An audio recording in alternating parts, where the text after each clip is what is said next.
You know how there's this meme going around where it's like slippery slope. Even Donald Trump Jr. posted it where it's like me in 10 years in jail because I won't go gay, right?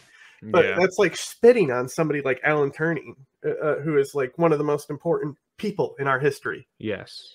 And his life was cut short because the state wouldn't let him be gay. The state was forcing sexuality on him. I did not know that.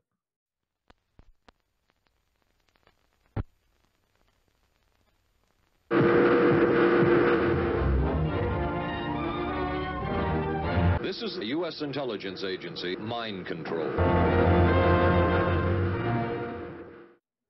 So, I think will be a good start. It's long been debated. Because this is anime philosopher. Ooh, can we just... Alright, so let's talk about just this shot right here, right? Ooh, one of the greatest shots... I mean, I hate anime, right? So, I'm saying one of the greatest shots in film animation is Major's apartment right here, right? She's looking out on the city, cold, dark apartment. It's just a small, room. She just has a bed in there. And she's looking out on a world, doubting her existence. This is how you're introduced to the character, where it's just no dialogue. It sits on this. And especially, I mean, how HD can we get this? Anyway, Ghost in the Shell is worth watching in HD because you would think, how much expression can you get from a cartoon? Yeah. But like her eyes are extremely fucking expressive in the movie. Just what makes someone human? After all, neither modern science nor philosophy have been successful at defining what life is. Should we define humanity by having a body? Should we define it by having a soul or a ghost? Or should we define a human as someone who appears and passes as such? In case it weren't already obvious, today we're talking about the philosophy of Mamoru Oshii's 1995 masterpiece, Ghost in the Shell. See, that scene right there where she turns around. Philosophy of Mamoru Oshii's 1995 masterpiece. Can we talk about how Scarlett Johansson was a good casting for this? Because this person is not Japanese. They're meant to be a blank. Yes. And everyone who fucking complains they're not even like supposed to be white. They're supposed to be like even whiter than white. I got a low connection bar. But she can be anybody. That's the thing. Like the shell can be anything. I'm just saying. Ghost in the Shell. If you haven't seen it, let me quickly catch you up to speed. The film tells the story of Major Motoko Kusanagi, a cyborg working for Public Security Section 9. Throughout the movie, we watch her struggle with her identity, with the story of a cyber terrorist called the Puppet Master unfolding in the foreground. At first, and that's, I think, like we talked about the Matrix, how it's really just a whole like trans thing, right? An allegory, yeah. Yeah. So it's like right here, the struggle with identity. This is a core theme of cyberpunk, right? So the central theme of cyberpunk is the struggle with identity. And cyberpunk came about in the 90s when a lot of it was finally okay to be gay, right? And we see the second wave of like gay resistance and stuff. She's comfortable in the belief that she's human because she has human brain cells in her cyber brain. But over the course of the film, she hears many different opinions on what it means to be human.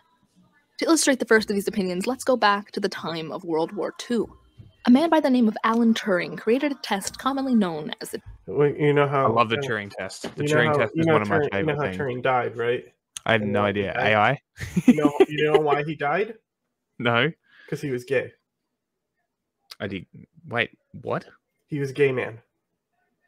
He may have married a woman, but he was a gay man. Everyone knew this. Everyone knew he was gay. So the state sterilized him because it was an anti-gay policy, and he hung himself. No shit. Right? Interesting. So they deliberately altered. So you know how there's this meme going around where it's like slippery slope.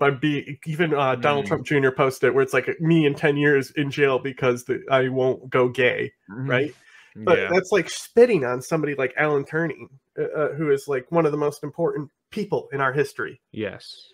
And his life was cut short because the state wouldn't let him be gay. The state was forcing sexuality on him. I did not know that. Interesting. Turing test. In this experiment, a human will converse with a computer program, and that program must convince the person that it's a human being. According to Turing, if that machine could accurately convince the human of its humanity, then that machine should also be considered human. This theory is similar to Bato's idea of humanity. Bato states several times over the course of the film that what makes the Major human is the way she's treated. Like Turing, Bato believes that... So see how trans ideas are kind of already embedded in cyberpunk before this was even a thing? Yeah. So it's the way she's treated that makes her human. Yeah. all you need to be human is to appear so, regardless of whether you're made of metal or organic materials. The accelerationist ideologies, like techno-human ideologies, there's one that that predated like the gender arguments, where it's like a techno-gender type thing. Okay. There's like 5 big ideas of thought, and one of them is like the death of gender, and like why, and now we have like they produce like embryos synthetically or something, right? So as long as you can produce the embryo and then you like put your own DNA in, like it would help a lot with like in vitro stuff. Because it takes a lot to like get those eggs and stuff.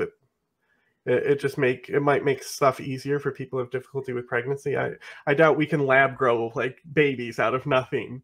Not yet.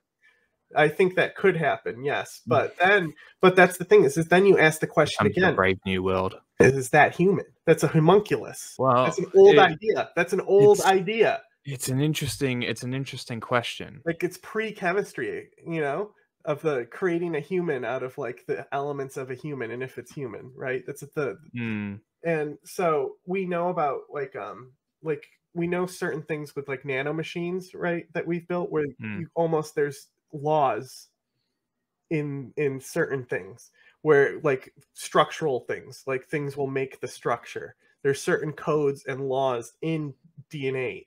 So when we're using these nanomachines, they can do that, right? Well, would that also extend to clones then? Is a clone a human being? If you clone yourself, is that a human? Or is it just a clone, a blank slate? It would be a human, but it wouldn't be you. Because like people clone their pets already. They clone their dog, right? Yeah. Some what's that Arnold Schwarzenegger movie? The Fifth Day? I'm not sure. It's about cloning. He gets cloned, and there's this game that I want to play because it explores this concept. At one point, you basically get your mind transfer and see your old body that's now like a dead shell. Interesting. Otto's view is one of the few that remain constant throughout the story. He considers the Major to be just as human in the end as he thought in the beginning, even after she's merged with the Puppet Master. I've always been curious as to why Vato thought this way. After all, he and the Major went through similar cyberization processes, so why are their views on humanity so different? Anyway, this opinion carries into the series too. Because he's American. No, this is core in Bato's identity is his Americanism. Because if you think about the American identity is we have no claim to the land, and that's why property is important in America, right? What makes you an American? So all these, you can go into Germany and the hyper-nationalists will say like, we have blood in the soil. Like an American is something you become. It's not an ethnicity or a nationality. It's an identity. Yeah, it's something beyond that. Yeah. In Standalone Complex, Bato is one of the few characters to treat the Tachikomas as individuals, as opposed to interchangeable units. And individualism is ingrained in American. Yes, it's literally in the Constitution. Yeah. He treats them as human, so in his eyes, that in turn makes them human. Interesting. Now that we've talked about Bato's views, let's move on to the Puppet Masters. Okay, good. The Puppet Master is quite a curious character in the film, specifically because he's the embodiment of the Major's fear that it's possible. Have you seen the original 1995 anime or just the live action one? Just the live action, but I've got it on my watch later list. Well, I think the live action one is fine. I think the live action one is fine. For a modern audience, I would say that one is better to watch than this one. If you're like really into like film and a nerd and stuff, this one is obviously by miles better. But it's like, what I don't want to watch is that one movie about the fucking sled, Citizen Kane. I could give less of a fuck about Citizen Kane. I'll never watch it. I watched that movie. It's not that great. I don't care. I'm not gonna watch it. I already know I'm not gonna like it. Like, who cares? Who gives a shit? It was kind of shit. If I'm being honest. It's pioneer techniques. Yeah, so did Triumph of Will. To develop a ghost without a human brain. Up until this point, the Major could fall back on the idea that she was human because of her ghost. After all, how could she have a ghost if she didn't have a brain? With the appearance of the Puppet Master, a completely mechanical being with a ghost, sends her spiraling deeper into her dilemma. What if she doesn't have a human brain at all? What if the real her died a long time ago? What if she never really existed? The puppet master initially seems to have a similar philosophy to the French physician and philosopher Julien Offray de la Métrie, a predecessor of Alan Turing. You see how all this shit, like, and like, she went to Pascal, it was 1600. You see how, I mean, none of this is new ideas. Yeah. Métrie believed that there was no real difference between humans and machines, that they were one and the same. He imagined it like this. If I were to lose my arm and replace it with a mechanical one, I'd still be me, wouldn't I? Mm-hmm. What about my legs, my torso? You're probably thinking that everything but my brain is replaceable, but is that really true? After all, if you could replace my brain with one that functioned the same way, wouldn't I still be the same? Wouldn't I still be me? In his first monologue, the puppet master seems to agree with Métrie's belief that humans are machines, just ones made out of organic material. And we know this to be true now with nanotech development. We know this to be true. As much as I don't like a lot of his stuff, Lex Friedman has a guy who does this type of science, who's an organic nano scientist, explain what I'm trying to explain with the structures and stuff and how there's laws in it. It's very interesting. That's where I would recommend to start, because I am obviously not an expert on nano machines. It's a very new technology. Metal ones. Later, though, during his conversation with a major, he tells her that he is missing something vital. It's just because you think about coding, right? There's like law in coding, like if then, right? That's already encoded into us in a way. Yeah. He believes himself to be a mere copy. It's like genetic. It's DNA. It's from descending down through the generations. It's all built in. It's natural computing, really. Reflection of a real human, since he was born in the sea of information and lacks the ability to reproduce or die. And this is exactly what contemporary Australian philosopher David Chalmers. Well, the whole reproduce or die type thing comes in specifically from the Blade Runner reference material for this. Yeah. But so far, this just says zombies. So far, I do not. This is a channel called Anime Philosopher, by the way. Here's the thing about the concept of the ghost that is kind of invented. It's like a placeholder, right? So if everything is just data, right? So in theory, your brain could be copied. Yeah, right. In theory. But we know also that the perfect copies don't exist, right? No. So you lose something along, right? So, but also your brain is altering every day, right? Yeah. It's constantly just a copy of a copy of a copy of a copy of a copy. I mean, that's what human cells are. Each cell is degrading. That's what aging is. And also, like, the key to like going behind aging, right? So the opposite of aging is cancer. Yes. Because the specific thing, the telomeres that make us age, those are the specific thing that malfunction to create cancer. But the whole thing about the ghost, right? It's the thing of what we were saying with Ben Shapiro is the reality actually only exists inside your mind, right? So if you're only in your mind, you know, it's almost like you see it as a physical location, right? You can kind of see, you can pull yourself into your own mind because you're imagining a physical location of where you're stored, right? But we already know that there's like our brain's engram shit in like 11 dimensions, right? So that means there is tachyons and shit going through our brain. Theoretically, right? So if you take you can scoop a brain out and put it out in somebody else, that would still be the person who's inside the brain, right? If you could reconnect it, yeah. Yeah, if you could reconnect it. It would just be like but it would technically be whoever was in the brain. And the thing is like, would the brain reject the body at that point? So that's the question, isn't it? And this is what gets into the thing of the reality of what is reality. It's not an old idea right there, right? So if you upload your mind, would there be two of you then, right? If you could upload your mind to the body and the brain. You upload your mind, you keep the mind in your head, right? And you upload yourself and you make a replica of yourself, right? With the same mind and everything. And then it's also why do you need a body, right? And this is the puppet master's philosophy is that he's in a broken body when they find him, right? And he's like, he doesn't see the need for a body, but the puppet master's whole goal at the end is to merge with Major, right? Because he fundamentally recognizes that he is not a living thing, right?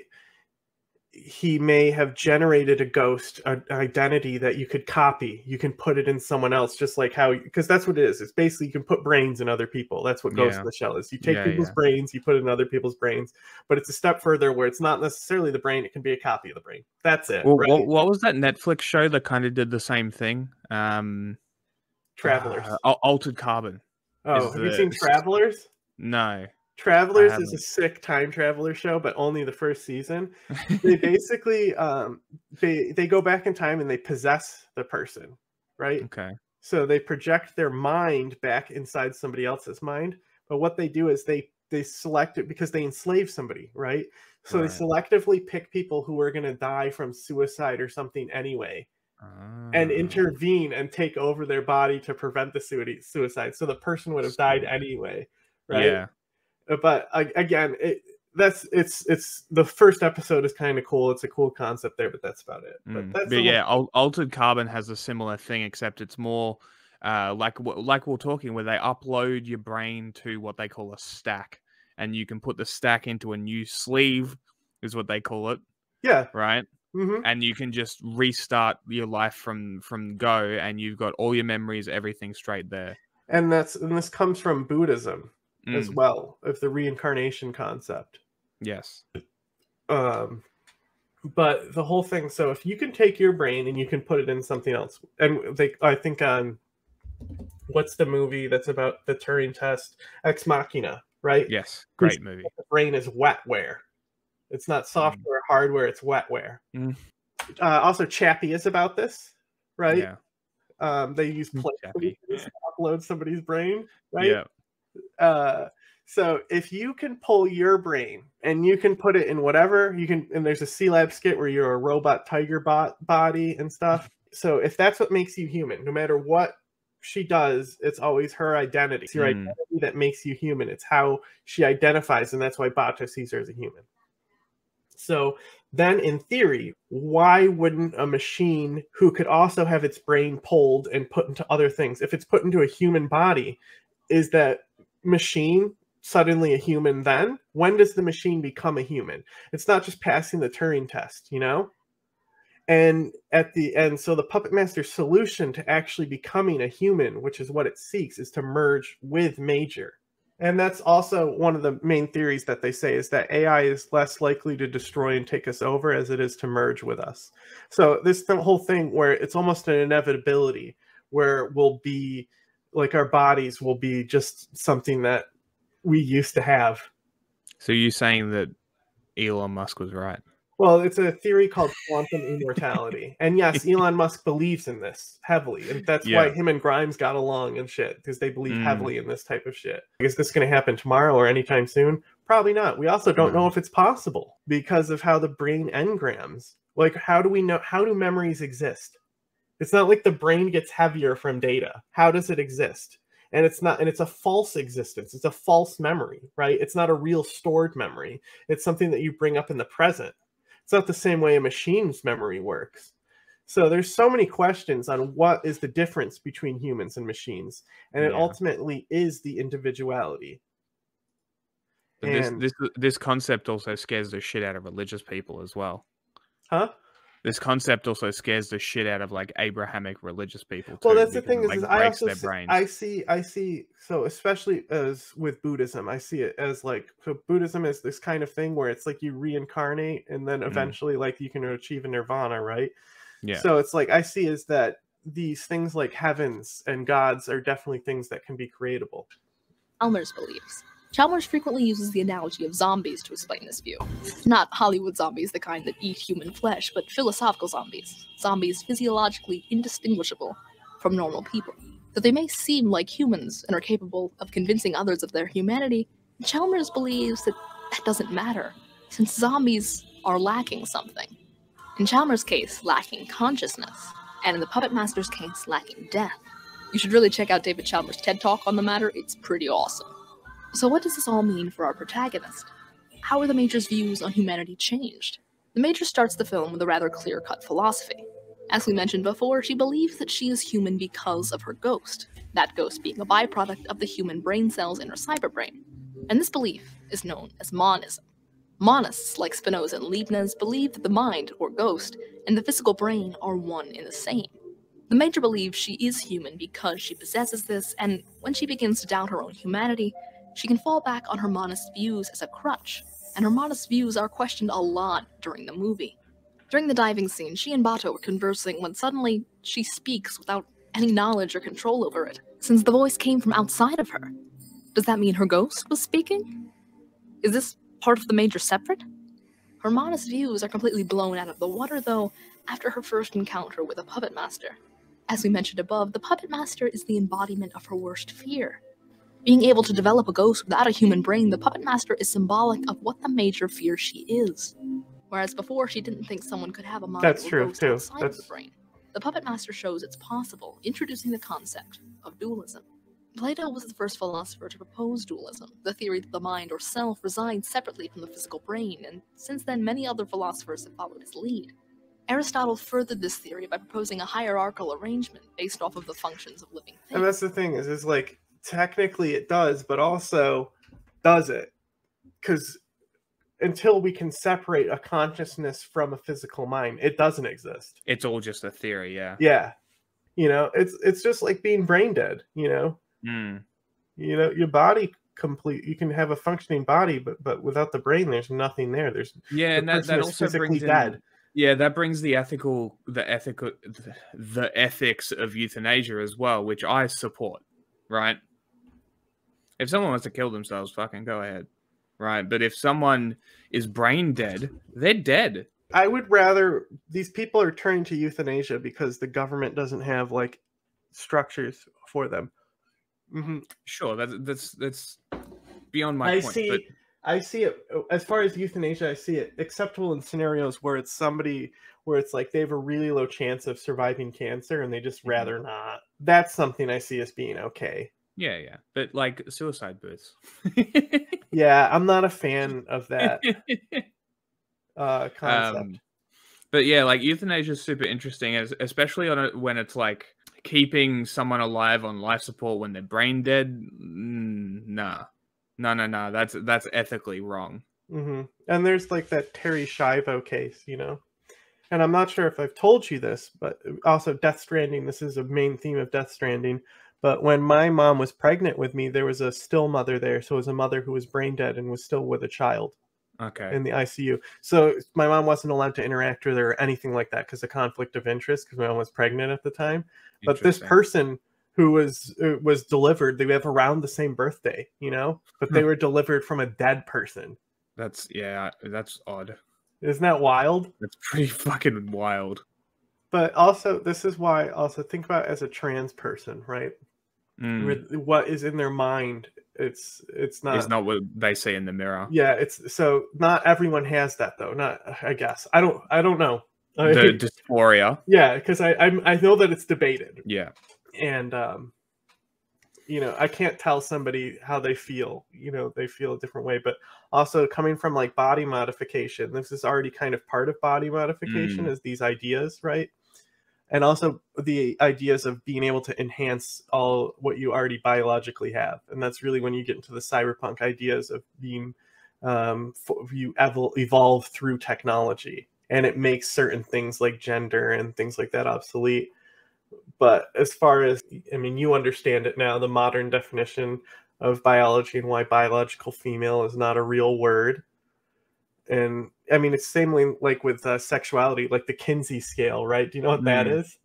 Yeah, I know what the Kinsey It's like scale the 1 to 6 type thing. Yeah. So it's like even that, when sexuality was fluctuating, these spectrums exist. It comes down to, is there a reason why binaries exist? There has to be. And it's the point of like anything that produces asexually, it produces the same cells, the same DNA, the same copy. Yeah. So effectively, this is what made humans be able to advance, is the binary. right? You need the mixture of DNA and cells. You need things to merge. So it comes back onto these circles of existence when you really think about these techno concepts. Going back to like the eugenics concept and like test tube babies and shit. And it goes down to that supremacist worldview as well. If you breed just within your race, you're going to become fucked up. So like that's also a thing too, which is like all of this stuff. It's just really getting a bit heavy for this channel. This is For good, example, both animals and people share a perspective soul of pleasure, pain, and desire, whereas the faculty of reason is unique to people only. If this is possible, the Major has no proof of her humanity, and this is why she insists on diving into the Puppet Master. She has to know for sure what is inside of him, if anything. What resides in his brain, be it organic or mechanical, will finally decide her long debate over what humanity is. We see in the climax of the film how much Motoko's views have changed over the course of the story. She nearly rips her body apart as she struggles to open the tank, something she probably wouldn't have done earlier in the movie. After all, in the beginning she believed her mind and body to be one and the same, so why would she injure it? But now, through the events of the story and the words of the characters, she believes differently. The Puppet Master taught her that her ghost is not the same as her body, leading her to allow it to be destroyed, and the film to embrace this dualistic philosophy. As for what happens to the Major after this, and whether she keeps her dualistic views, we don't know. After all, the net is vast and infinite. So, what do you think humanity is? What makes a being human? Does your ghost or self reside within your physical body? Let me know down in the comments, and subscribe. I make new videos every week to... Oh no. Don't tell me what to do.